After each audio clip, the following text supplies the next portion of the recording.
മുണ്ടക്കൈ ഉരുൾപൊട്ടലിനെ തുടർന്ന് ഏറ്റവും കൂടുതൽ മൃതദേഹമെത്തിയത് നിലമ്പൂരിലെ ജില്ലാ ആശുപത്രിയിലാണ്. ഇവിടുത്തെ മോർച്ചറിയിൽ സൂക്ഷിക്കേണ്ടി വന്നത് ചേതനയറ്റ 244 മൃതശരീരങ്ങളാണ്. മരവിച്ച ആ ശരീരങ്ങൾ പിന്നീട് വയനാട്ടിലേക്ക് കൊണ്ടുപോയി. ആശുപത്രിയുടെ പ്രവർത്തനം ഇപ്പോൾ സാധാരണ നിലയിലാണ്.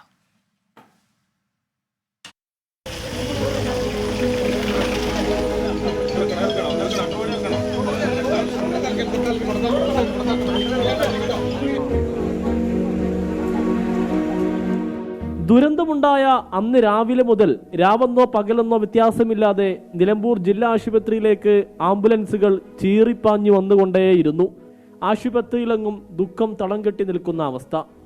ഓടിയെത്തിയ ജനപ്രതിനിധികളും ആരോഗ്യ പ്രവർത്തകരും സന്നദ്ധ പ്രവർത്തകരും ആശുപത്രിയിൽ സൗകര്യമൊരുക്കി. നമ്മൾ പേവാർഡ് മോർച്ചറി ആക്കാൻ തീരുമാനിച്ചു. മോർച്ചറി ഇങ്ങോട്ട് മാറ്റുന്നു. ഇവിടെ നമുക്കൊരു 57 ഫ്രീസറാണ് ഇവിടെ സെറ്റ് ചെയ്ത്. നമ്മൾ ഉടനെ തന്നെ വോയിസ് ഇട്ടു, നമുക്ക് കുറച്ച് ഫ്രീസർ അനിവാര്യമാണ് എന്ന് പറഞ്ഞു. ഉടനെ 10-11 മണിയായപ്പോഴത്തേന് നമുക്ക് ആവശ്യമുള്ളത്ര ഫ്രീസർ ഇവിടെ വന്നു. മൃതദേഹങ്ങൾ കൂട്ടമായി എത്തിയതോടെ രാത്രി വൈകിയും പോസ്റ്റ്മോർട്ടം നടപടികൾ തുടർന്നു.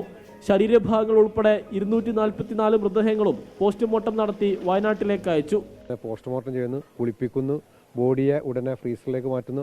ആ ഫ്രീസർ തന്നെ നമ്മൾ വേറൊരു വണ്ടിയിലേക്ക് മാറ്റുന്നു. അപ്പോൾ 10 വണ്ടികൾ വന്നാൽ 10 വണ്ടികൾ ഇവിടുന്ന് വിടാൻ കണ്ടെന്ന സംവിധാനം ചെയ്തു. ഇവിടുത്തെ നിങ്ങൾക്കറിയാം, ഇവിടെ സൗകര്യങ്ങൾ വളരെ കുറവാണ്. ഒരു പരാതിക്കും ആക്ഷേപത്തിനും ഇടവരുത്താതെയായിരുന്നു ദുരന്ത സമയത്ത് ആശുപത്രി പ്രവർത്തിച്ചത്. ഇപ്പോൾ ആശുപത്രിയുടെ പ്രവർത്തനം സാധാരണ രീതിയിലേക്ക് മാറി. സമീർ ബിൻ കരീം, 24 മലപ്പുറം.